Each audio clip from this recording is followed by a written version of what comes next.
একটি মধ্যবিত্ত ছেলে বা পুরুষ তারা জন্মই হয় শুধু আপনার কামলা খাটার জন্য, পরিবারের জন্য, পরিবারের হাল ধরার জন্য। 18 বছরের পর থেকেই তাদের শুরু হয় পরিশ্রমের জীবন, জীবন সংগ্রাম।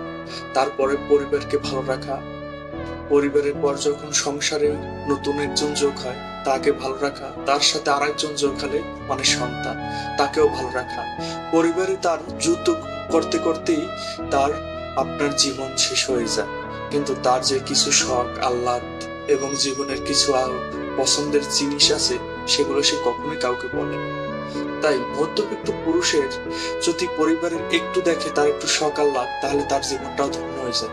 মধ্যবিত্ত পুরুষ মূলত কামলার জন্যই জন্ম হয়, তার কারণ সে শুধু পরিশ্রম করেই যায় পরিবারের জন্য, পরিবারের উন্নতির জন্য। তাই তার দিকে একটু খেয়াল রাখুন, তার ইচ্ছা সবগুলো একটু পূরণ করার চেষ্টা করুন নিজেরা। তাহলে সেও সুখী থাকবে, আপনারাও সুখী থাকবেন। ভালো থাকুন।